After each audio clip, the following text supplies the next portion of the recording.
Aishwarya Padmanabhan from Maskar Institute Tanjavur. நம்ம இப்ப சீரிஸா என்ன பண்ணிட்டு இருக்கோம் அப்படினாக்கா யூனிட் 4 அதாவது இந்தியன் ஹிஸ்டரி பத்தி கிளாसेस பார்த்துட்டு இருக்கோம். லாஸ்ட் வீக் என்ன பார்த்தோம் அப்படினாக்கா குப்தாஸ் பத்தின கிளாஸ் பார்த்தோம். இப்போ என்ன பண்ணிட்டு இருக்கோம் அப்படினாக்கா அரப்ஸ் அண்ட் டர்க்ஸ்னுடைய இன்வேஷன்னால இந்தியால என்ன மாதிரியான சேஞ்சஸ் நடந்துச்சு, எகனாமிக்கலா இருக்கட்டும், சோ லிட்டரேச்சர் சார்ந்தா இருக்கட்டும், இல்ல கல்ச்சர் ட்ரெடிஷன் எல்லா விதத்திலயும் எப்படி சேஞ்சஸ் ஏற்பட்டுச்சு அப்படிங்கறது எல்லாத்தையும் பார்த்தோம்.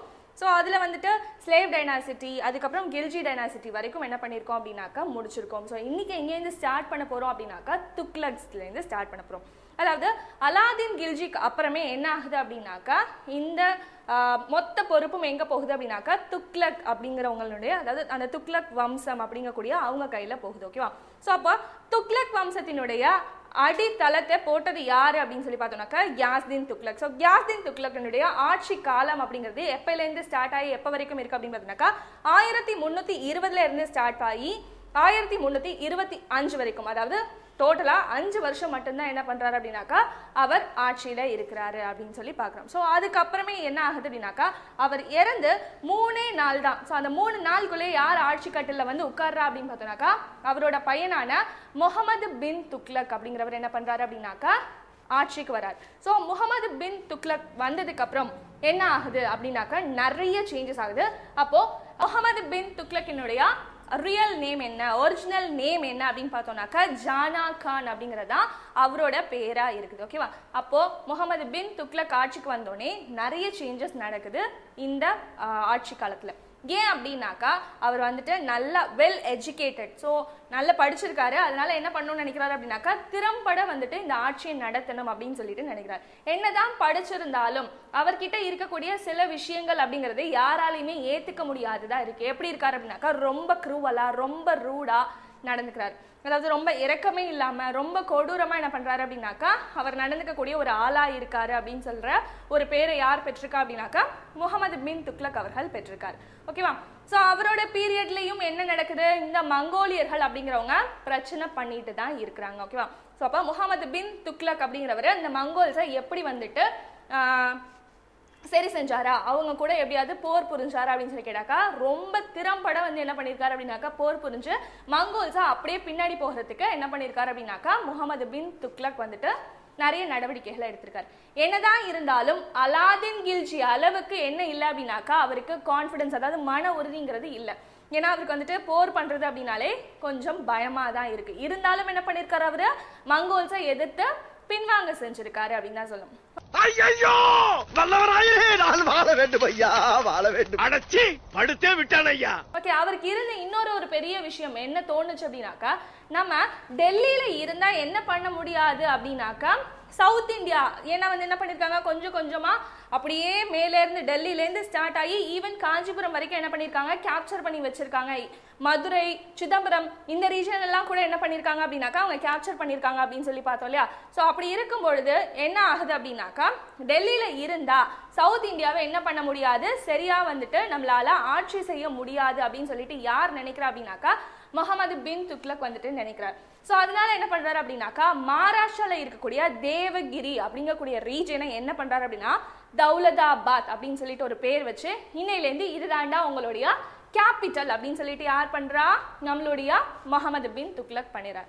ஸோ என்ன ஆயிடுச்சு, கேபிட்டல் டெல்லியில இருந்து தேவகிரியான தௌலதாபாத்துக்கு மாறினதுக்கு அப்புறம் அவரால் சவுத் இந்தியாவை நல்லா ஆட்சி பண்ண முடிஞ்சிச்சா அப்படின்னு சொல்லி கேட்டாக்கா பண்ண முடிஞ்சிச்சு. பட் என்ன ஆயிடுச்சு அப்படின்னாக்கா டிராபேக் வேற மாதிரி மாறிடுச்சு. என்ன ஆகுது அப்படின்னாக்கா நார்த் இந்தியாவை அவரால் என்ன பண்ண முடியல, சரியான அளவுல ஆட்சி பண்ண முடியாத ஒரு சிச்சுவேஷனுக்கு தள்ளப்படுறார். உடனே என்ன பண்றாரு, மீண்டும் டெல்லிக்கே என்ன பண்ணிடலாம், நம்மளுடைய தலைநகரம் மாத்திரலாம் அப்படின்னு சொல்லிட்டு முடிவுக்கு அவர் வர்றார். ஸோ இது ஒரு ரிப்பீட்டட் கொஸ்டின். எங்க அப்படின்னு சொல்லி பார்த்தோம்னாக்கா யூபிஎஸ்சி லெவல்ல கேபிட்டல் எங்க இருந்து எங்க வந்து மாறி இருக்கு அப்படிங்கிறது ஒரு டைம் கொஸ்டின்ல கேட்டிருக்காங்க. அதாவது என்ன ஆகும் அப்படின்னாக்கா டெல்லியில இருக்கும், ஸோ தௌலதாபாத் போகும், அதுக்கப்புறமே முகல்ஸ் வரும்போது அந்த கேபிட்டல்ங்கிறது நிறைய இடத்துக்கு சேஞ்ச் ஆகி ஃபைனலி வந்து இண்டிபெண்டன்ஸ் அப்போ என்ன ஆகும் அப்படின்னாக்கா நியூ டெல்லி அப்படிங்கிறது கேபிட்டலாக மாறும். ஸோ என்ன பண்ணுவாங்க அப்படின்னாக்கா குரோனாலஜிக்கல் ஆர்டரில் நம்பர் 1, 2, 3, 4, 5 அப்படின்னு சொல்லிட்டு ஏரியாஸை கொடுத்துட்டு குரோனாலஜிக்கல் ஆர்டர் படி என்ன பண்ணுங்க அப்படின்னாக்கா எழுதுங்க, இல்லை அசெண்டிங் ஆர்டரில் எழுதுங்க, டிசெண்டிங் ஆர்டரில் எழுதுங்க அப்படின்னு சொல்லிட்டு கேட்கறதுக்கு நிறைய சான்சஸ் இருக்கு. ஓகேவா? ஸோ என்ன பண்ணுறாரு, தௌலதாபாத்லேருந்து எகெயின் எங்கேயே மாற்றிடுறாரு முகமது பின் துக்ளக், டெல்லிக்கே தன்னோட கேபிட்டலை மாத்திடுறாரு. ஸோ இவரோட பீரியட்ல வேற ஏதாச்சும் முக்கியமான ஈவெண்ட்ஸ் நடந்திருக்கா அப்படின்னு சொல்லி கேட்டாக்கா சூப்பரா ஒன்று பண்ணியிருக்காரு. என்ன பண்ணியிருக்காரு அப்படின்னாக்கா காயின்ஸை இன்ட்ரடியூஸ் பண்ணியிருக்காரு. எப்படிப்பட்ட காயின்ஸ் அப்படின்னாக்கா இந்த அடையாள சின்னங்கள் பொறிக்கப்பட்ட காயின்ஸை என்ன பண்ணியிருக்காரு அப்படின்னாக்கா இன்ட்ரடியூஸ் பண்ணியிருக்காரு. அந்த டைம்ல இவரோட டைம்ல இந்தியாவில் எப்படி வந்துட்டு காயின்ஸ்க்கு மதிப்பு அப்படிங்கிறது இருந்துச்சு அப்படின்னாக்கா இப்போ 1 கிராம் வெள்ளி காயின் அப்படின்னாக்கா 1 கிராம் அப்படிங்கிறதா அதோட மதிப்பு. இல்லை 5 கிராம் வெள்ளி காயின் அப்படின்னாக்கா 5 கிராம் அப்படிங்கிறது. ஸோ 5 கிராமுக்கு எவ்வளோ வந்துட்டு ஈடு இணை செய்ய முடியுமோ அப்படி இருக்கிறது. அந்த மாதிரியான ஒரு மதிப்பீடு தான் எங்கே இருந்தது, இந்தியாவில் இருந்தது. ஆனால் இவர் என்ன பண்றாரு அப்படின்னாக்கா காயின்ஸ்க்கு வேற மாதிரியான ஒரு மதிப்பை இவர் கொடுக்குறாரு. அது என்ன பண்ணப்படுது அப்படின்னாக்கா ஊழலுக்கு கொண்டு போய் தள்ளுது. அதாவது இப்போ வெங்கல காயின் வந்துட்டு இவர் இன்ட்ரடியூஸ் பண்றாரு. ஸோ இந்த வெங்கல காயின்ஸ் இருக்கு இல்லையா, நாணயங்கள் இருக்கு இல்லையா, அதனால என்ன பண்றாங்க அப்படின்னாக்கா இப்போ எப்படி வந்துட்டு ரூபாய் நோட்டை வந்துட்டு அச்சடிக்கிறாங்களோ, ஸோ தவறா பயன்படுத்துறாங்களோ, அதே மாதிரி இந்த வெங்கல நாணயங்கள் அப்படிங்கிறதும் போலியாக அச்சடிக்கப்படுது. ஓகேவா? ஸோ அதனால என்ன பண்றாரு அப்படின்னாக்கா திருப்பியும் இவர் வந்துட்டு இந்த வெள்ளி காயினை வந்துட்டு கவர்மெண்ட் வந்துட்டு வெளியிட வேண்டிய ஒரு சிச்சுவேஷன். அதாவது டிமானிட்டைசேஷன் பண்ணிட்டு திருப்பியும் புது நோட்டை வந்து ரிலீஸ் பண்ணாங்க இல்லையா, ஸோ அந்த மாதிரியான ஒரு சிச்சுவேஷனுக்கு இந்த அரசாங்கம் அப்படிங்கிறது தள்ளப்படுது. ஓகேவா? இதை தாண்டி வந்து என்ன பண்ணியிருக்காரு அப்படின்னாக்கா நிறைய ரீஃபார்ம்ஸை யார் கொண்டு வந்திருக்கா, முகமது பின் துக்ளக் கொண்டு வந்திருக்காரு. முக்கியமா வேளாண்மை, அதாவது விவசாயத்துல என்ன பண்ணியிருக்காரு அப்படின்னாக்கா நிறைய சேஞ்சஸை யார் கொண்டு வந்திருக்கா அப்படின்னாக்கா முகமது பின் துக்ளக் கொண்டு வந்திருக்காரு. என்ன பண்றாரு அப்படின்னாக்கா இந்த விவசாயம் அப்படிங்கிறது தான் எல்லாத்துக்குமே அடித்தளமா இருக்கு. ஸோ அங்க எல்லாமே சரியா நடக்கணும் அப்படின்னா அதுக்காக ஒரு டிபார்ட்மெண்ட் அப்படிங்கிறத என்ன பண்றாரு, அவர் ஃபார்ம் பண்றாரு. ஸோ டிபார்ட்மெண்ட்டை ஃபார்ம் பண்ணி என்ன பண்றாரு, அதுக்கு ஒரு தலைவரையும் போடுறாரு. அப்போ அந்த டிபார்ட்மெண்ட் பேர் என்ன அப்படின்னு பார்த்தீங்கன்னாக்கா திவான் இ அமீர் கோஹி அப்படிங்கிறது தான் அந்த துறையினுடைய பேர். ஓகேவா? ஸோ என்ன பண்றாரு, இப்படி ஒரு டிபார்ட்மெண்ட் ஒன்றை ஏற்படுத்தி இதன் மூலமா என்ன பண்றாங்க அப்படின்னாக்கா இப்போ என்ன பண்றாங்க, பிஎம் வந்துட்டு நிறைய லோன்ஸ்லாம் கொடுக்குறாங்க. ஸோ அதே மாதிரி பயிர் காப்பீடு அந்த மாதிரி நிறைய ஸ்கீம்ஸ் இருக்குல்ல இப்போ நம்மளுடைய கவர்மெண்ட்ல. அதே மாதிரி அப்பயும் என்ன பண்றாங்க அப்படின்னாக்கா விவசாயிகளுக்கு கடன் அப்படிங்கிறது கொடுக்குறாங்க. கடன் கொடுத்தாலும் அது கொஞ்சம் கூட பயனளிக்கவே இல்லை அப்படின்னு தான் சொல்லலாம். ஏன்னா கடன் கொடுக்குற மாதிரி கவர்மெண்ட்டே கடனை கொடுத்துரும் விவசாயிகளுக்கு. அதுலேருந்து அவங்க என்ன பண்ணுவாங்க, அக்ரிகல்ச்சர் விவசாயம் பண்ணுவாங்க. பண்ணி வர ஈல்டு, அதாவது அதுலேருந்து பெறப்படுற லாபத்தை என்ன பண்ணி ஆகணும், அவங்க பாதி பணத்தை வந்துட்டு வாங்கின கடனுக்கு கட்டணும். அதை தாண்டி வரி கட்டணும். இதெல்லாம் போக பாக்கி என்ன இருக்கும், அவங்களுக்கு வயிற்றுக்கே பத்தலை அப்படிங்கிற மாதிரியான ஒரு சிச்சுவேஷன் தான் எப்போ இருந்தது, முகமது பின் துக்ளக். அவர் என்னமோ வந்து ட்ரை பண்ணாரு, பட் எதுவுமே என்ன ஆகலை அப்படின்னு தான் சொல்லும், சக்சஸ்ஃபுல் ஆகலை அப்படின்னு தான் சொல்லும். ஓகேவா? ஸோ இதை தாண்டி வேற என்ன பண்ணியிருக்காரு அப்படின்னாக்கா ரொம்ப லாங் டிஸ்டன்ஸ்ல இருக்கக்கூடிய ரீஜன்ஸ் என்ன பண்ணல, இவரோட டைம்ல சரியா நிர்வாகம் பண்ண முடியல. அதனால என்ன பண்றாரு, இந்த மாதிரி ஒரு ரீஜன்ஸ், ஸோ லாங் டிஸ்டன்ஸ்ல இருக்க ஏரியாக்கள் நமக்கு வேண்டவே வேண்டாம், தேவையில்லாம போய் படையெடுத்து எதுக்கு தேவையில்லாம நம்மளுடைய படையா இருக்கட்டும் பணமா இருக்கட்டும் வீணாதான் போகுது, சரியா நிர்வாகம் பண்ணாம இருக்கக்கூடிய ரீஜன் நம்ம கட்டுப்பாட்டிலே இருக்க வேண்டாம் அப்படின்னா யார் நினைச்சா அப்படின்னாக்கா இவர் நினைச்சிருக்காரு, முகமது பின் துக்ளக் அவர்கள் நினைச்சிருக்காரு. ஸோ வேற என்ன பண்ணியிருக்காரு அப்படின்னு பார்த்தீங்கன்னாக்கா பெங்கால், மதுரை, வாராங்கல், அவத், குஜராத், சிந்த் இது எல்லாமே என்ன இருக்கு, ரொம்ப லாங் டிஸ்டன்ஸாக இருக்கு. அதனால என்ன பண்ணுது அப்படின்னாக்கா இவங்கெல்லாம் ஆட்டோமேட்டிக்லி அவங்களே கிளர்ச்சியில் வந்துட்டு என்ன பண்ணுறாங்க, ஈடுபடுறாங்க. நாங்கள் என்ன பண்ணுறோம், நாங்கள் தனியாகவே வாழ்ந்துக்கிறோம் அப்படிங்கிற மாதிரியான ஒரு சிச்சுவேஷனுக்கு இந்த ஏரியாக்கள் எல்லாமே வந்துடுறாங்க. ஓகேவா? ஸோ என்ன ஆகுது அப்படின்னாக்கா இந்த மாதிரி லாங் டிஸ்டன்ஸ் எல்லாமே என்ன பண்ணுறாங்கன்னு சொன்னால் கிளர்ச்சியில் ஈடுபடுறாங்க. அப்படி இருக்கும்பொழுது குஜராத்லேயும் ஒரு கிளர்ச்சி ஏற்படுது. ஓகேவா? ஸோ எப்போ நடக்குது அப்படின்னு பார்த்தீங்கன்னாக்கா 1351 நடக்குது. இந்த கிளர்ச்சியை வந்துட்டு ஒடுக்கணும் அப்படின்னு சொல்லிட்டு யார் போறா, இங்கேருந்து முகமது பின் துக்ளக் கிளம்பி போறாரு. போகும்பொழுது வழியிலே என்ன ஆயிடுது அப்படின்னாக்கா அவருக்கு உடம்பு சரியில்லாமல் என்ன ஆயிடுறாரு அப்படின்னாக்கா இறந்து போயிடுறாரு. ஓகேவா? ஸோ இதுக்கப்புறம் என்ன ஆகுது அப்படின்னு பார்த்தீங்கன்னாக்கா அந்த ஆட்சி கட்டல் அப்படிங்கிறது வேக்கண்ட் ஆயிடுது. ஸோ அப்போ என்ன ஆகணும், அந்த இடத்த ஃபில் பண்ணுறதுக்கு யாராவது ஒருத்தர் வரணும் அப்படின்னு பார்த்தாக்கா ஃபெரோஷா துக்ளக் அப்படிங்கிறவர் தான் என்ன பண்றாரு அப்படின்னாக்கா ஆட்சிக்கு வரார். ஸோ இவர் ஆட்சிக்கு வருது அப்படிங்கிறதே ஒரு பெரிய பின் கதை இருக்கு அப்படின்னு தான் சொல்லணும். ஸோ யார் இவர் அப்படின்னு பார்த்தீங்கன்னாக்கா ரஜப் அப்படின்னு சொல்ல வரக்கூடிய மகன் தான் யாரு, இந்த ஃபெரோஷா துக்ளக். ஓகேவா? இவர் யாரு இந்த ரஜப் அப்படின்னாக்கா யாசுதீன் துக்ளக் இருக்காரு இல்லையா, அவரோட தம்பி தான் யார் அப்படின்னாக்கா ரஜஃப் அப்படிங்கிறவர். அந்த ரஜஃபினுடைய மகன் தான் இந்த ஃபெரோஷா துக்ளக். ஓகேவா? ஸோ இந்த ரஜஃப் அப்படிங்கிறவர் என்ன பண்ணியிருக்காரு அப்படின்னாக்கா ஒரு ஜாட் அப்படிங்கக்கூடிய ஒரு இனத்தை சேர்ந்த ஒரு இளவரசி என்ன பண்ணியிருக்காரு, கல்யாணம் பண்ணியிருக்காரு. அரௌண்ட் ஃபெரோஷாவுக்கு ஒரு 7 வயசு இருக்கும் போது என்ன ஆயிட்டார் அப்படின்னாக்கா ரஜஃப் இறந்து போயிடுறாரு. ஓகேவா? இவர் எப்படி இருந்தார் அப்படின்னாக்கா ஒரு சிறப்பான படை. எப்போ அப்படின்னாக்கா இந்த யாசினுடைய ஆட்சி காலத்துல இந்த முல்தான்ஸ்லாம் வருவாங்க இல்லையா, ஸோ அவங்க எல்லாருக்குமே என்ன பண்ணணும் அப்படின்னாக்கா கட்டுப்படுத்தணும் அப்படிங்கிறதுக்காக ஒரு குதிரை படையினுடைய தளபதியா இருந்தவர் தான் யாருனாக்கா இந்த ரஜஃப் அப்படிங்கிறவர். ஓகேவா? சரி, ஓகே. இப்போ முகமது பின் துக்ளக் இறந்து போயிட்டாரு. அவர் என்ன பண்ணல, அவருக்கு அடுத்து யார் ஆட்சிக்கு வரணும், ஏன்னா அன்பார்ச்சுனேட்லி ஏதோ ஒரு கிளர்ச்சியை ஸ்டாப் பண்ண போன இடத்துல தான் என்ன ஆயிட்டாரு, முகமது பின் துக்ளக் இறந்துட்டாரு. அவருக்கான அடுத்த வாரிசு யாருங்கிறதே அவர் அனௌன்ஸ் பண்ணவே இல்லை. ஸோ இப்படி ஒரு சுச்சுவேஷன் இருக்கும்போது முகமது பின் துக்ளக்கினுடைய சிஸ்டர் என்ன பண்றாங்க அப்படின்னாக்கா ஏன் பையனை தான் என்ன பண்ணணும், ஆட்சியில உட்கார வைக்கணும் அப்படின்னு சொல்லிட்டு என்ன பண்றாங்க, சண்டை போடுறாங்க. ஆனா இது யாருக்குமே பிடிக்கல, எஸ்பெஷலி பிரபுக்களுக்கு பிடிக்கல. ஏன்னா முகமது பின் துக்ளக் என்ன பண்றாரு அப்படின்னாக்கா கொஞ்சம் கொஞ்சமா பிரபுக்களுக்கு ஏற்கனவே கர்வ் பண்ணி வச்சிருந்த நிறைய இதெல்லாம் பண்றாரு அப்படின்னாக்கா ரிலீஸ் பண்றாரு, பவர்ஸா கொடுக்குறாரு. அதனால அகைன் பிரபுக்கள் என்ன பண்றாங்க, ஆட்சிக்கு யார் வரணும் அப்படிங்கறத டிசைட் பண்ணக்கூடிய ஒரு டிசைடிங் அத்தாரிட்டியா சேஞ்ச் ஆகுறாங்க. ஓகேவா? ஸோ இப்போ என்ன ஆகுது, ஆட்சியில் உட்கார வைக்கணும். அப்போ யாரை உட்கார வைக்கலாம் அப்படின்னு ஒருத்தர் என்ன பண்ணுறாரு அப்படின்னாக்கா சஜஸ்ட் பண்ணுறாரு. யார் அவர் அப்படின்னாக்கா முகமது பின் துக்ளக்கினுடைய ஃப்ரெண்ட். பேர் என்ன அப்படின்னு பார்த்தீங்கன்னாக்கா கான்-இ ஜஹான் அப்படிங்கிறது தான் அவரோட பேராக இருக்கு. ஸோ அவர் என்ன பண்ணுறாரு அப்படின்னாக்கா முகமதோட பையன். ஓகேவா? ஸோ அவரை வந்துட்டு இவர் என்ன சொல்கிறாரு அப்படின்னாக்கா ஆட்சிக்கு வரட்டும் அப்படின்னு சொல்கிறாங்க. ஆனால் ஃபைனலி என்ன ஆகுது அப்படின்னு பார்த்தீங்கன்னாக்கா ரஜஃபினுடைய மகனான ஃபெரோஷ் வந்து என்ன பண்ணுறாரு அப்படின்னாக்கா ஆட்சியில் வந்து உட்காரா. ஃபெரோஷா துக்ளக்கும் எப்படி அப்படின்னு பார்த்தீங்கன்னாக்கா கொஞ்சம் கோழை அப்படி தான் சொல்லணும். ஓகேவா? ஏன்னா இவர் வந்து சண்டையே வேணாம் அப்படின்னு நினைக்கக்கூடிய ஒரு ஆளாக தான் இருக்கிறார். ஓகேவா? இவர் முக்கியமாக பார்த்தோம் அப்படின்னாக்கா எல்லாருக்கிட்டையுமே வந்து சமரசமாக போயிடுறது. எப்படின்னாக்கா எனக்கு பிரச்சனையே வேண்டாம், நான் என்ன பண்ணிடுறேன் சைலண்டாக, நீ என்ன சொல்றியா ஆமாம் சாமி ஆமாம் சாமின்னு போட்டாக்கா பிரச்சனையே வராது இல்லையா. ஸோ அப்படி ஒரு ஆளாக தான் யார் இருக்கா அப்படின்னு பார்த்தோம்னாக்கா ஃபெரோஷா துக்ளக் அப்படிங்கிறது இருக்காரு. ஓகேவா? ஸோ இவர் என்ன பண்றாரு அப்படின்னாக்கா அலாவுதீன் கில்ஜி என்ன பண்ணியிருந்தாரு, பிரபுக்கள் தேர்ந்து அவங்களுடைய எல்லா சொத்தையும் என்ன பண்ணிட்டாரு, புடுங்கி வச்சிருந்தாரு. ஏன்னா பணம் இருக்கிறதுனால தான் நீ என்ன பண்ற, எனக்கே குழி தோன்ற. ஸோ என்ன பண்ணிடலாம், பணத்தை எல்லாமே இன்னையிலேருந்து அரசு சொத்து அப்படின்னு அனௌன்ஸ் பண்ணிட்டா, நீ என்ன பண்ண மாட்ட, எல்லாத்துக்குமே அரசாங்கத்தை நம்பி தான் இருக்கணும் அப்படின்னு சொல்லிட்டு அலாவுதீன் கில்ஜி பண்ணியிருக்காரு.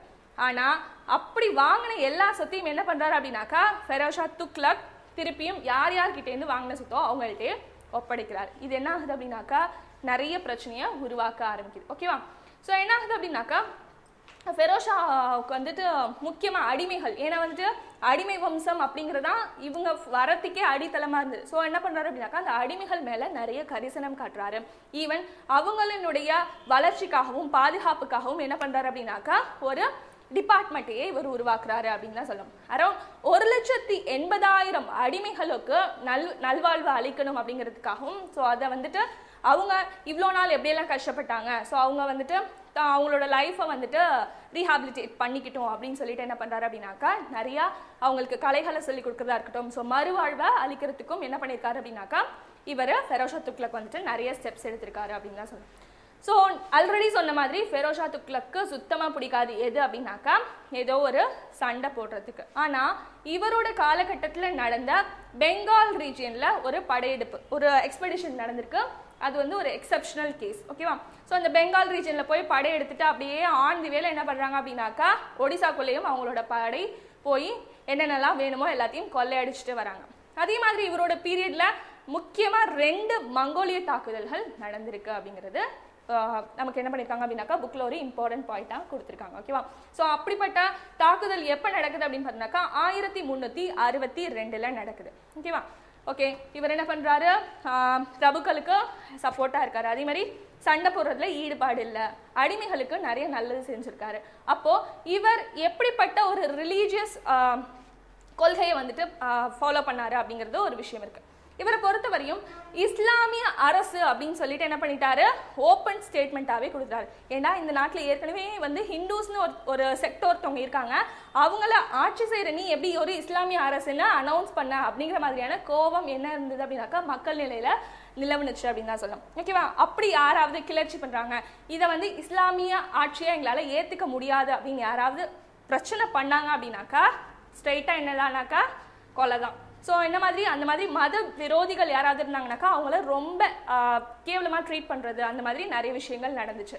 அதே மாதிரி ஜெசியா அப்படின்னு சொல்லிட்டு ஒரு டாக்ஸ். இந்த ஜிசியா டாக்ஸ் என்னன்னாக்கா ஒரு ரிப்பீட்டட் கொஸ்டின். ஏதோ ஒரு இடத்துல என்ன ஆகிடும்னாக்கா நம்ம நினைப்போம் ஜிசியா அப்படிங்கிறது முகல்ஸ் ஓரியன்ட் கொஸ்டின் அப்படின்னு சொல்லிட்டு. ஜிசியா ஆக்சுவலி என்னன்னாக்கா இந்த Arabs and Turks orient question தான். ஜிசியா அப்படிங்கிறது ஒரு வரி. இது ரொம்ப ரொம்ப முக்கியம். எதுக்காக அப்படின்னாக்கா யாரெல்லாம் இஸ்லாமியர் அல்லாதவங்க இருக்காங்களோ அவங்க எல்லாருமே என்ன பண்ணணும் அப்படின்னாக்கா கவர்மெண்ட்டுக்கு ஒரு அமௌண்ட்டை கட்டணும். அதுதான் என்னன்னாக்கா ஜெசியா வரி அப்படிங்கிறது. ஸோ யார் இன்ட்ரடியூஸ் பண்ணா அப்படின்னாக்கா ஃபெரோஸ் ஷா துக்ளக் தான் இன்ட்ரடியூஸ் பண்றாரு. அகைன் கொஞ்ச நாள் கழிச்சு யார் வருவா? அக்பர் வருவார். ஸோ பாபர், ஹுமாயூன், அக்பர் வருவாங்களே. ஸோ அக்பர் என்ன பண்ணுவார் அப்படின்னாக்கா இந்த ஜெசியா டாக்ஸை வந்துட்டு கேன்சல் பண்ணி விடுவாரு. அகைன் அவுரங்கசீப் வந்து என்ன பண்ணுவார் அப்படின்னாக்கா அக்பர் என்னெல்லாம் நல்லது பண்ணாரோ அது எல்லாத்துக்கும் அப்படியே ஆப்போசிட்டா சில விஷயங்கள் பண்ணுவார். ஓகேவா? So okay. ஸோ என்னது ஜெசியா அப்படிங்கக்கூடிய ஒரு டாக்ஸ் என்ன பண்றாரு இவர் இன்ட்ரடியூஸ் பண்றாரு. அப்போ என்னது இவர் ஒரு ஸ்ட்ராங் இஸ்லாமிக் ரிலீஜனை ஃபாலோ பண்றவர் அப்படின்னு தான் சொல்லணும். ஓகேவா? ஸோ அடுத்தது இதை தாண்டி இவர் வேற ஏதாவது நல்லது செஞ்சிருக்காரா மக்களுக்கு அப்படின்னு கேட்டாக்கா நிறைய நீர்ப்பாசன திட்டங்களை என்ன பண்ணியிருக்காரு அப்படின்னாக்கா இன்ட்ரடியூஸ் பண்ணியிருக்காரு. சட்லஜ் இருக்கு இல்லையா, இந்த சட்லஜ் ரீஜன்ல என்ன பண்ணியிருக்காரு அப்படின்னாக்கா ஒரு கால்வாய் ஒன்றை வெட்டியிருக்காரு அப்படின்னு சொல்லி நம்ம புக்கில் கொடுத்துருக்காங்க. அரௌண்ட் 1388 என்ன ஆறாரு அப்படின்னாக்கா ஃபெரோஸ் ஷா துக்ளக் இறந்துடுறாரு. ஸோ இப்போ என்ன ஆயிடுச்சு? எகெயின் ஒரு பிரச்சனை. என்ன பிரச்சனை? ஆட்சிக்கு அடுத்து யார் வருது அப்படிங்கக்கூடிய ஒரு பிரச்சனை எகெயின் ஸ்டார்ட் ஆகுது. அப்போ என்ன பண்றாங்க? இவர் தான் என்ன பண்ணிட்டாரு? எல்லா பொறுப்புகளையும் தூக்கி பிரபுக்கள் கையில் கொடுத்துட்டாரா? அப்போ அடுத்து யார் ஆட்சிக்கு வரணும்னு யார் சொல்லுவா? நிலப்பிரபுக்கள் நாங்க தான் சொல்லுவோம் அப்படிங்கிற மாதிரியான ஒரு சிச்சுவேஷன்ல கொண்டு வந்து நாட்டை வச்சுட்டு ஃபெரோஸ் ஷா துக்ளக் இறந்து போயிடுறாரு. ஓகேவா? ஸோ இவருக்கு அப்புறம் என்ன ஆகுது அப்படின்னாக்கா தைமூர் அப்படிங்கிறவர் ஒரு பிரச்சனை பண்ணார். ஸோ தைமூர் யார் அப்படின்னு பார்த்தீங்கன்னாக்கா செங்கிஸ் கான் அப்படிங்கக்கூடிய ஒருத்தர் பார்ப்போம் இல்லையா. ஸோ மங்கோல் அண்ட் தைமூர் இவங்க ரெண்டு பேருக்கும் பிறந்தது தான் யாருன்னு பார்ப்போம். பாபர் அப்படின்னு சொல்லிட்டு முகல்ஸ் பார்க்கும்பொழுது நம்ம பார்ப்போம். ஸோ என்ன பண்றாரு அப்படின்னாக்கா தைமூர் அப்படிங்கிறவர் என்ன பண்றாரு இவருக்கு அப்புறமே ஸோ அந்த ஒரு கேப் இருக்குல்ல, அந்த கேப் பீரியட்ல என்ன பண்றாரு அப்படின்னாக்கா இவர் இந்தியாவில் ஸோ டெல்லி ரீஜன்ல என்ன பண்றாரு அப்படின்னாக்கா ஒரு பெரிய படையெடுப்பை நடத்துறாரு. ஓகேவா?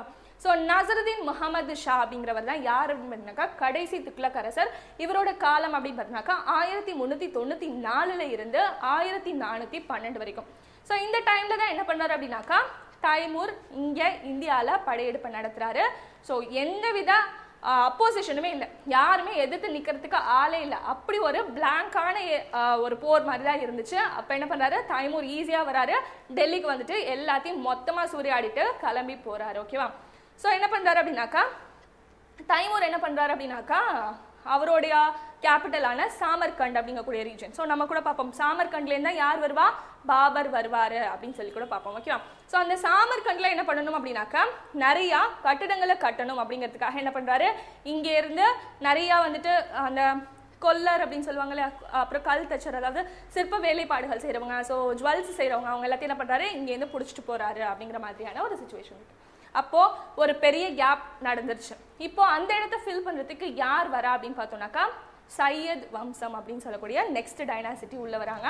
ஸோ யார் அப்படின்னு பார்த்தோம்னாக்கா கிசிர் கான் அப்படிங்கிறவர். யார் கிசிர் கான் அப்படின்னு பார்த்தோம்னாக்கா தைமூர் இருக்கார் இல்லையா, தைமூரினுடைய ஒரு விசுவாசத்துக்குரியவர். அவர் என்ன பண்றாரு அப்படின்னாக்கா டெல்லி ரீஜனை நான் பிடிச்சிட்டேன், ஸோ இந்த ரீஜனை ஆட்சி பண்ற வேண்டிய பொறுப்பை என்ன பண்ணணும் யார் கையிலாவது கொடுக்கணும் அப்படின்னு சொல்லிட்டு என்ன பண்றாரு கிசிர் கான் அப்படிங்கிறவர் கையில என்ன பண்றாரு அப்படின்னாக்கா கொடுத்துட்டு கிளம்பி போறாரு. கொஞ்ச நாள்ல என்ன பண்ணிடுறாரு அப்படின்னாக்கா மொத்த அதிகாரத்தையும் இந்த கிசிர் கான் எடுத்துக்கிறாரு. கிசிர் கான் எடுத்துக்கிட்டு என்ன பண்றாரு அப்படின்னாக்கா சையது வம்சம் அப்படிங்கக்கூடிய அந்த வம்சத்தினுடைய ஆட்சியை டெல்லியில என்ன பண்ணிடுறாரு அப்படின்னாக்கா நிறுவிடுறாரு. ஓகேவா? 1451 வரைக்கும் என்ன ஆகுது அப்படின்னாக்கா இந்த சையது வம்சம் தான் ஆட்சி பண்ணிட்டு இருக்காங்க. அரௌண்ட் ஒரு 4 சுல்தான்ஸ், அதாவது 4 பேர் இந்த சையது வம்சத்துலேருந்து சேர்ந்த ஒரு 4 பேர் என்ன பண்றாங்க அப்படின்னாக்கா ஆட்சி பண்ணிட்டு இருக்காங்க. அட் த சேம் டைம் ஆட்சி பண்ணாலும் என்ன பண்றாங்க அப்படின்னாக்கா இங்கேருந்து கப்பம் அப்படின்னு சொல்லக்கூடிய அந்த திரை பொருள் இருக்கு இல்லையா, அது என்ன பண்றாங்க அப்படின்னாக்கா தைமூரோட பையனுக்கு இங்கேருந்து ஆட்சி அதாவது அனுப்பிட்டே இருக்காங்க. ஓகேவா?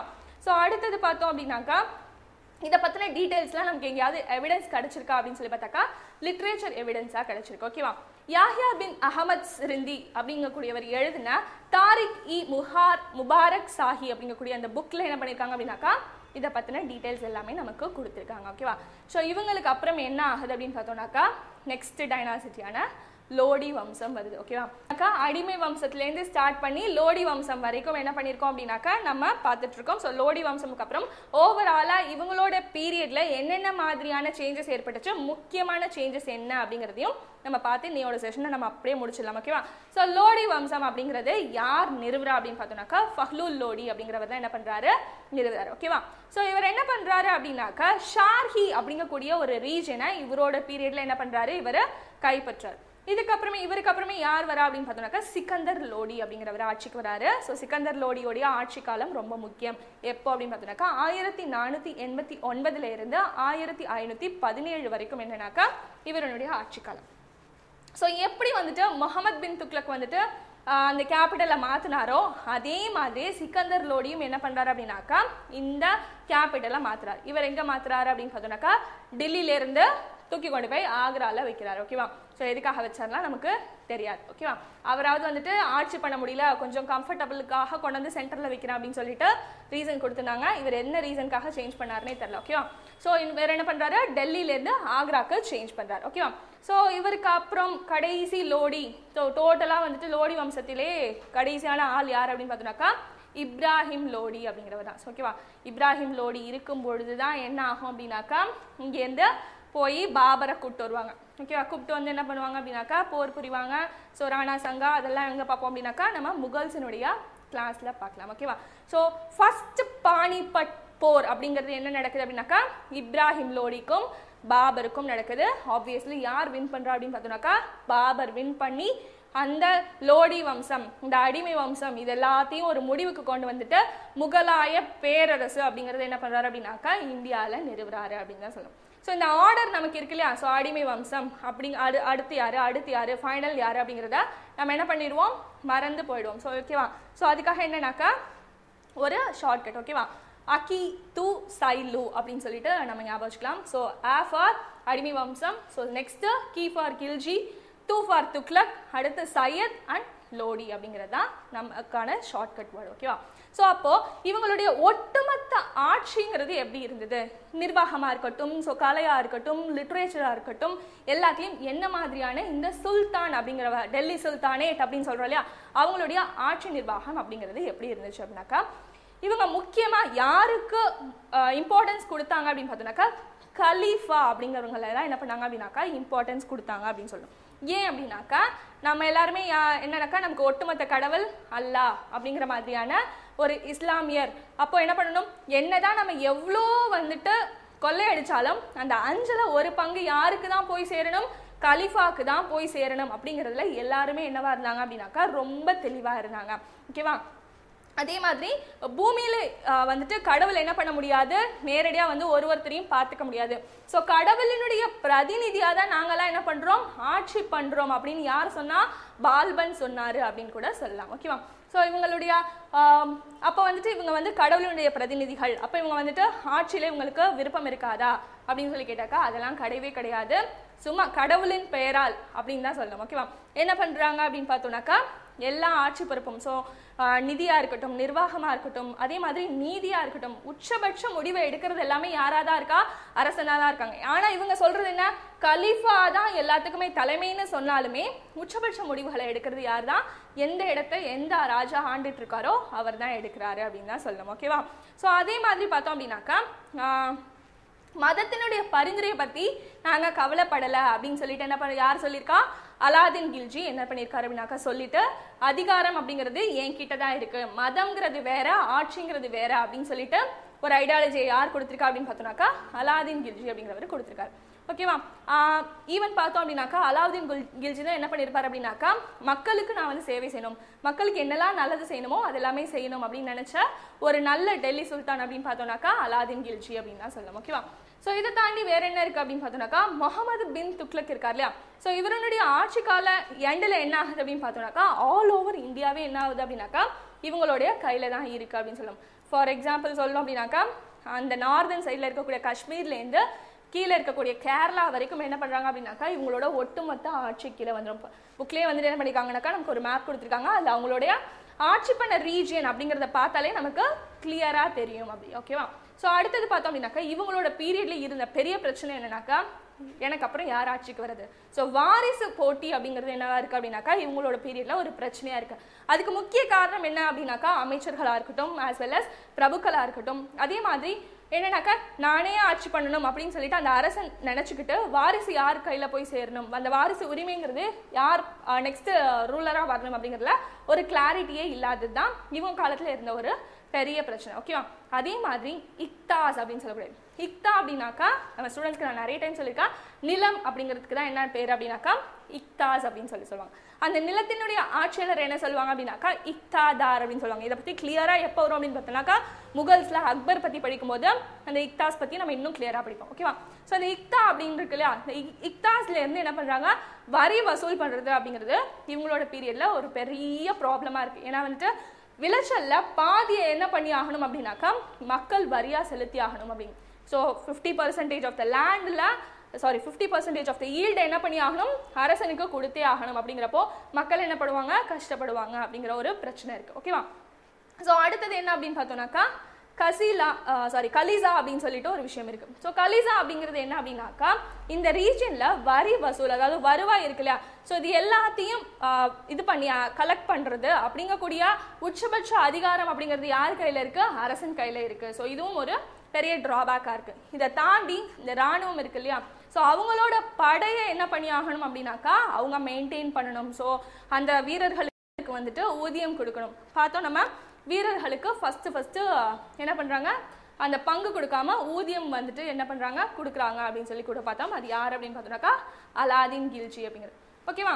ஸோ நெக்ஸ்ட் இவங்க பீரியட்ல இருந்த மிகப்பெரிய பிரச்சனை அப்படின்னாக்கா பீப்புளினுடைய மூமெண்ட் என்ன அப்படின்னு பார்த்தோம்னாக்கா இவங்களோட பீரியட்ல தான் என்ன ஆகுது அப்படின்னாக்கா வணிகம் அப்படிங்கிறது அதிகமாகுது. ஸோ கடல் வணிகமா இருக்கட்டும், ஸோ நிலவழியா இருக்கட்டும், ஸோ எல்லாமே என்ன ஆகுது அப்படின்னாக்கா அதிக அளவில் நிறைய எக்ஸ்போர்ட்ஸ் அண்ட் இம்போர்ட்ஸ் நடக்குது. அப்போ என்ன ஆகுதுனாக்கா பீப்புள் எல்லாரும் என்ன நினைக்கிறாங்க அப்படின்னாக்கா நம்ம இந்தியாவை நோக்கி போயிட்டோம் அப்படின்னாக்கா நம்மளுடைய வாழ்க்கை தரம் உயர்ந்துடும் அப்படின்னு நினைக்கிறாங்க.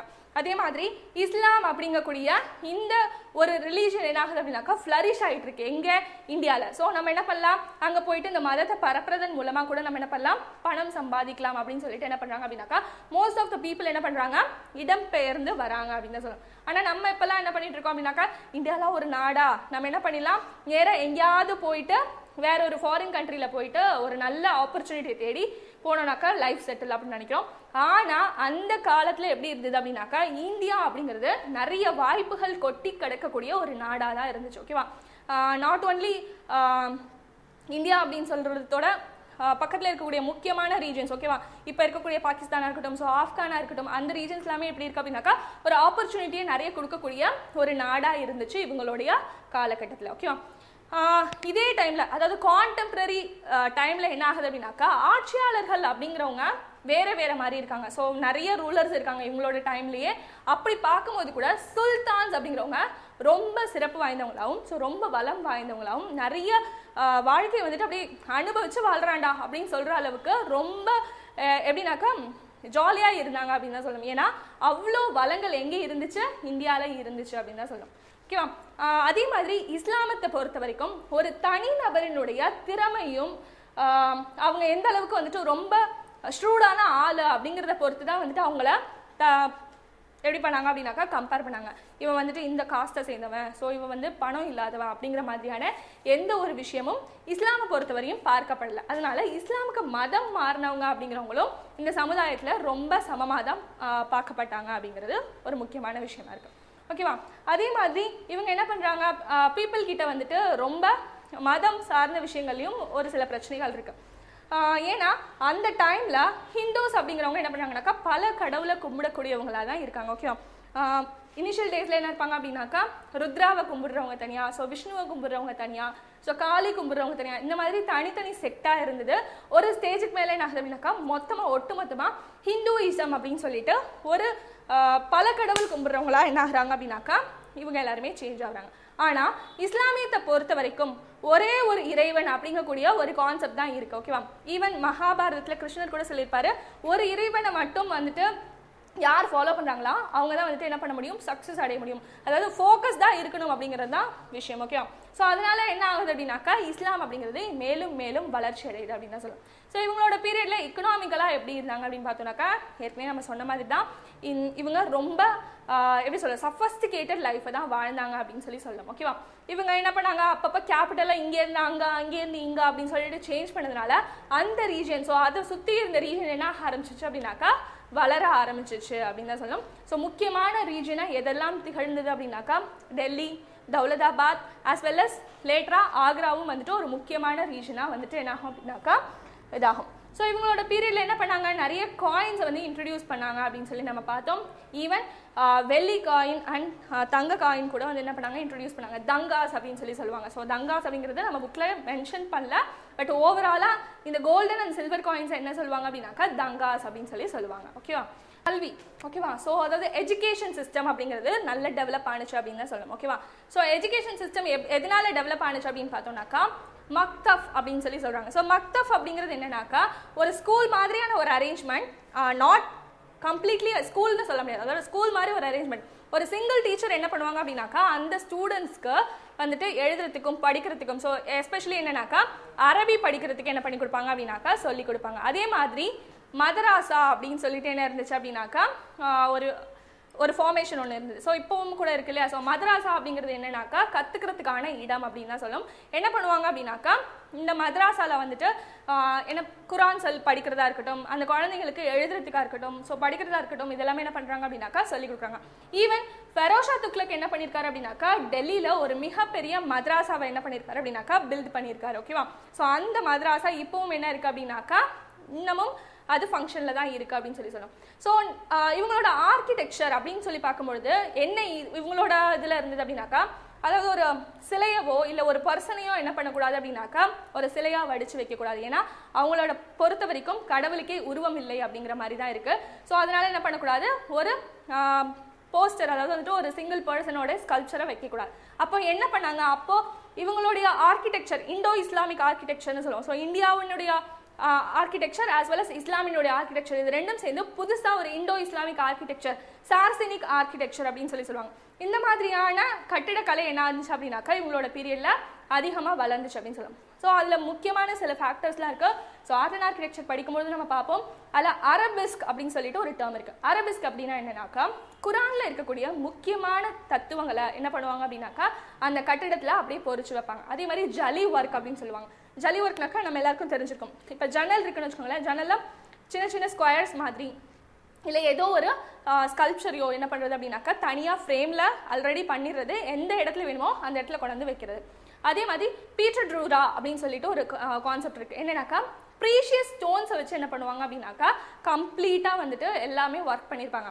ஈவன் தாஜ்மஹாலாக இருக்கட்டும், அதே மாதிரி குதுப் மினார், இதுக்குள்ளெல்லாம் போனோம்னா அந்த அரபிஸ்க், ஜலி ஒர்க் இதெல்லாமே என்ன பண்ணியிருப்பாங்க அப்படின்னாக்கா யூஸ் பண்ணியிருப்பாங்க. ஓகேவா, ஸோ ஓகே இவங்களுடைய காலகட்டத்தில் பெண்களின் நிலை எப்படி இருக்குது அப்படின்னு பார்த்தோம்னாக்கா கொஞ்சம் மோசமாக தான் இருக்குன்னு சொல்லணும். ஏன்னா ஆல்ரெடி இவங்களோட பீரியடில் என்ன இருக்குது அப்படின்னு பார்த்தோம்னாக்கா அடிமை முறை அப்படிங்கிறது என்ன இருக்குது ப்ராக்டிஸில் இருக்குது. ஓகேவா, ஈவன் தோ இந்த டைமில் தான் என்ன பண்ணுறாங்க அப்படின்னாக்கா இந்தியன் அதாவது ஹிந்து விமென்ஸும் இருக்காங்க ஆஸ் வெல் அஸ் இஸ்லாமிக் விமென்ஸும் இருக்காங்க. கம்பேர் பண்ணும்போது பார்த்தோம் அப்படின்னாக்கா இஸ்லாமிக் விமென்ஸ் கொடுக்கப்பட்ட அளவுக்கு உரிமை ஹிந்து விமென்ஸ்க்கு கொடுக்கப்படலை அப்படின்னு தான் சொல்லணும். ஓகேவா, ஏன் அப்படின்னாக்கா என்னதான் இவங்க வந்துட்டு என்ன பண்ணுறாங்க அப்படின்னாக்கா வெளியில் போகக்கூடாது, பெண்கள் எல்லாரும் இருக்கக்கூடிய ஒரே இடத்துல தான் இருக்கணும் அப்படின்னு இருந்தாலும் இஸ்லாமிய பெண்களுக்கு என்ன இருந்துச்சு அப்படின்னாக்கா சொத்துரிமை இருந்தது, அதே மாதிரி மன விலக்கு இருந்தது, அதே மாதிரி ஒரு திருமணம் நடந்து அந்த திருமண உறவை முறிச்சுக்கிட்டு மறுமணம் செஞ்சுக்கிறதுக்கான உரிமை அப்படிங்கிறது யாருக்கு இருந்தது அப்படின்னு சொல்லி பார்த்தோம்னாக்கா இஸ்லாமிய பெண்களுக்கு இருந்தது. அந்த உரிமைகள் யாருக்கு இல்லை அப்படின்னு பார்த்தோம்னாக்கா ஹிந்து பெண்களுக்கு இல்லை அப்படின்னு தான் சொல்லணும். ஓகேவா, ஸோ ஓகே அதை தாண்டி வேற என்ன அப்படின்னு பார்த்தோம்னாக்கா இந்த பீரியட்லேயும் என்ன இருந்தது அப்படின்னாக்கா ஒரு பெண் குழந்தை அப்படிங்கிறது பிறக்கிறது அப்படிங்கிறது ரொம்ப கெட்ட வாய்ப்பு அப்படின்னு சொல்லி தான் எல்லாருமே கருதுறாங்க. ஓகேவா, ஆனால் இந்த காலகட்டத்தை பொறுத்த வரைக்கும் என்ன ஆகுது அப்படின்னாக்கா பெண்கள் ஷைன் பண்ணாத டிபார்ட்மெண்ட்டே இல்லை அப்படிங்கக்கூடிய ஒரு பெரிய லெவலில் என்ன பண்ணிட்டோம், நம்ம அச்சீவ் பண்ணிட்டோம். ஓகேவா, ஸோ ஓகே இதை தாண்டி வேற என்ன இருக்கா, ஸோ கட்டிடக்கலை, சிற்பம், ஓவியம். ஓகே சிற்பம் ஓவியம் வந்துட்டு கொஞ்சம் இம்பார்ட்டன்ட் தான். ஸோ சிற்பம் ஓவியம்ங்கிறப்போ என்னன்னாக்கா அவங்கள பொறுத்தவரையும் அந்த ஸ்கல்ப்சர்ஸ் வைக்கக்கூடாது அப்படின்னு சொல்லி பார்த்தோம். ஓகேவா, ஸோ அடுத்தது இசை அண்ட் நடனம் ஓகேவா மியூசிக் அண்ட் டான்ஸுங்கிறதும் இவங்களோட பீரியட்ல நல்லா வளர்ந்துச்சு அப்படின்னு தான் சொல்லும் ரஃபாஃப் அண்ட் சராங்கி அப்படின்னு சொல்லக்கூடிய 2 விதமான இசை கருவிகள் என்ன ஆச்சு அப்படின்னாக்கா இந்த பீரியட்ல இந்தியாவில் இன்ட்ரடியூஸ் ஆனிச்சு அப்படிங்கிறது தான் ஸோ அதே மாதிரி அமீர் குஸ்ரு என்ன பண்ணியிருக்காரு அப்படின்னாக்கா ஒரு ஸ்டேட்மெண்ட் ஒன்று சொல்லியிருக்காரு என்ன சொல்லியிருக்காரு அப்படின்னாக்கா இந்த இசை வந்துட்டு என்ன பண்ணுது அப்படின்னாக்கா ஆல் ஓவர் வேர்ல்டில் கம்பேர் பண்ணும்போது இந்தியன் மியூசிக் அப்படிங்கிறது கம்ப்ளீட்லி வந்துட்டு ஒரு சிறப்பானதாக இருக்குது அப்படிங்கிறத யார் சொல்லியிருக்கா அப்படின்னாக்கா அமீர் குஸ்ரு அப்படின்னு சொல்லியிருக்காரு அதே மாதிரி ஃபெரோஷா துக்ளக் அப்படிங்கிறவர் என்னது அவருக்கு இசையில் ஆர்வம் அதிகம் அப்படிங்கிறதும் நம்ம என்ன பண்ணியிருக்காங்க அப்படின்னாக்கா ஒரு புக்கில் வந்துட்டு சொல்லியிருக்காங்க ஓகேவா அதே மாதிரி இலக்கியம் அப்படின்னு பார்க்கும்போது இவங்களோட பீரியட்ல என்ன ஆகுது அப்படின்னாக்கா நிறைய புக்ஸ் டிரான்ஸ்லேட் பண்ணப்படுது எங்கேருந்து அப்படின்னு பார்த்தீங்கன்னாக்கா சன்ஸ்கிரிட்ல இருந்து எங்க அரபிக்கு வந்துட்டு என்ன ஆகுது அப்படின்னாக்கா இல்ல பெர்ஷியன் லாங்குவேஜ்க்கு என்ன ஆகுது அப்படின்னாக்கா மொழிபெயர்க்கப்படுது அப்படின்னு தான் சொல்லணும் ஓகேவா ஸோ அமீர் குஸ்ரு அப்படிங்கிறவர் ரொம்ப ரொம்ப முக்கியமான ஆள் அவர் என்ன சொல்லுவாங்க அப்படின்னாக்கா இந்திய கிளி அப்படின்னு கூட சொல்லுவாங்க இல்லையா ஸோ அவர் என்ன பண்றாரு அப்படின்னாக்கா நூசிஃபிர் அப்படிங்கிற ஒரு புக் எழுதிக்காரு அந்த நூசிஃபிர் அப்படின்னாக்கா என்ன அர்த்தம்னாக்கா 9 வானங்கள் அப்படிங்கக்கூடிய ஒரு புக் இருக்கு இல்லையா ஸோ அந்த புக் என்ன பண்ணியிருக்காரு அப்படின்னாக்கா அவர் எழுதியிருக்காரு ஓகேவா அதில் அவர் முக்கியமாக ஒரு ஸ்டேட்மெண்ட் ஒன்று கொடுத்துருக்காரு ஓகேவா என்ன இந்தியன்னு நான் சொல்லிக்கிறதுல ரொம்ப என்ன பண்றேன் அப்படின்னாக்கா பெருமைப்படுறேன் அப்படின்னு சொல்லி என்ன பண்ணியிருக்காரு சொல்லியிருக்காரு ஆனால் இப்போ ஒரு ஹேஷ்டேக் ரொம்ப ஃபேமஸ் ஆகிட்டு இருக்கு இல்லையா நான் தமிழ் பேசும் இந்தியன் அப்படின்னு சொல்லிட்டு நம்ம என்ன பண்றோம் எப்படிடா இந்தியாவிலேருந்து பிச்சுக்கிட்டு போகலாம் அப்படின்னு நம்ம என்ன பண்றோம் யோசிச்சுட்டு இருக்கோம் ஆனா வேற ஒரு கண்ட்ரிலேருந்து வந்து இங்கே இருந்த அமீர் குஸ்ரு என்ன சொல்லியிருக்காரு அப்படின்னு பார்த்தோம்னாக்கா நான் இந்தியன்னு சொல்றதுல ரொம்ப பெருமைப்படுறேன் அப்படின்னு தான் என்ன பண்ணியிருக்காரு சொல்லியிருக்காரு ஸோ இந்த டைம்ல நிறைய இலக்கியங்கள் வந்துட்டு டிரான்ஸ்லேட் பண்ணப்பட்டுச்சு அப்படின்னு சொல்லி பார்க்குறோம் இல்லையா ஸோ என்னென்ன புக்ஸ் வந்துட்டு டிரான்ஸ்லேட் பண்ணாங்க அப்படின்னு பார்த்தோம்னாக்கா நிறைய சான்ஸ்கிரிட் புக்ஸ் என்ன பண்ணுறாங்க அப்படின்னாக்கா பெர்ஷியன் லாங்குவேஜில் என்ன பண்ணுறாங்க அப்படின்னாக்கா டிரான்ஸ்லேட் பண்ணுறாங்க ஸோ என்ன புக் அப்படின்னு சொல்லி பார்த்தோம்னாக்கா ஃபக்ருதீன் கவாஸ் அப்படிங்கிறவர் என்ன பண்ணுறாரு அப்படின்னாக்கா அவர் ஒரு புக்கு எழுதியிருக்காரு என்ன புக் அப்படின்னு பார்த்தோம்னாக்கா ஃபராங்-இ கவாஸ் அப்படிங்கக்கூடிய ஒரு புக் ஒன்று எழுதியிருக்காரு அதே மாதிரி முகமது ஷாதியா அப்படிங்கிறவரே என்ன பண்ணியிருக்காரு அப்படின்னாக்கா அவர் ஒரு புக்கை இயற்றியிருக்காரு மிஃப்தஜ் உல் ஃபாஜாலா அப்படிங்கக்கூடிய ஒரு புக்கை இன்ட்ரடியூஸ் அதாவது எழுதியிருக்காரு ஓகேவா ஸோ அதே மாதிரி பார்த்தோம் அப்படின்னாக்கா இதை தாண்டி சான்ஸ்கிரிட் கதைகளை என்ன பண்ணியிருக்காங்க அப்படின்னாக்கா ஒட்டுமொத்தமாக ஒரு தொகுப்பாக வந்து வெளியிட்டிருக்காங்க அந்த புக் என்ன அப்படின்னு பார்த்தோம்னாக்கா கிளி நூல் அதாவது துதி நமா அப்படிங்கக்கூடிய அந்த புக் ஓகேவா ஸோ இதை தாண்டி வேற என்ன இருக்கு அப்படின்னாக்கா மகாபாரதமாக இருக்கட்டும் ஸோ ராஜதரணங்கி இருக்கட்டும் இது எல்லாமே என்ன பண்ணியிருக்காங்க அப்படின்னாக்கா பெர்ஷியன் லாங்குவேஜில் டிரான்ஸ்லேட் பண்ணியிருக்காங்க ஓகேவா ஸோ இதை தாண்டி வேற என்ன இம்பார்ட்டன்ஸ் இருக்கு அப்படின்னு பார்த்தோம்னாக்கா 1276 செவியல் சமஸ்கிருத கல்வெட்டு அதாவது பாலம் பவோசி அப்படிங்கக்கூடிய அந்த கல்வெட்டு ரொம்ப இம்பார்ட்டன்ட் ஆனது ஸோ இதில் என்ன சொல்லியிருக்காங்க அப்படின்னு பார்த்தோம்னாக்கா இங்கே சுல்தான் பால்பன் வந்து அவருடைய ஆட்சி எப்படி இருக்குனாக்கா ரொம்ப சிறப்பானதாக இருக்கு அதனால தான் பார்க்கடலில் என்ன பண்ணுறாரு அப்படின்னாக்கா விஷ்ணு ஜாலியாக தூங்கிட்டு இருக்காரு ஸோ விஷ்ணு பகவான் தூங்குறது வந்துட்டு என்ன பண்ணியிருக்காங்க அப்படின்னாக்கா பால்பன்னால தான் அவர் சைலண்டாக ஸ்லீப் பண்ணிட்டு இருக்காரு அப்படின்னு சொல்லியிருக்காங்க ஓகேவா ஸோ ஆல்மோஸ்ட் என்ன பண்ணிட்டோம் அப்படின்னாக்கா நம்ம டெல்லி சுல்தானேட் முடிச்சாச்சு ஓகேவா இதில் என்ன முக்கியம் அப்படின்னாக்கா அந்த ஆர்டர் முக்கியம் யாருக்கு அடுத்து யார் வந்தாங்க யாரோட பீரியடில் எந்த புக்கு வந்துச்சு யாரோட பீரியடில் என்ன பில்டிங் கன்ஸ்ட்ரக்ட் பண்ணாங்க அப்படிங்கிறது எல்லாமே இம்பார்ட்டன்ட் ஸோ நெக்ஸ்ட் செஷனில் நம்ம எங்கேருந்து பார்க்கலாம் அப்படின்னாக்கா பானிபட் வார் 1லேருந்து அதாவது முகல்ஸினுடைய இன்ட்ரோடக்ஷன்லேருந்து பார்க்கலாம் ப்ரீவியஸ் கிளாஸனுடைய லிங்க் டிஸ்கிரிப்ஷனில் இருக்குது ஸோ லாஸ்ட் 2 கிளாஸஸ் பார்க்காதவங்க அந்த வீடியோவை ஃபஸ்ட்டு பார்த்துட்டு அதுக்கப்புறமே இந்த வீடியோ கண்டினியூ பண்ணுங்கள் உங்களுக்கு ஏதாவது டவுட்ஸ் இருந்தால் கமெண்ட் செக்ஷனில் கமெண்ட் பண்ணுங்கள் தேங்க்ஸ் ஃபார் வாட்சிங்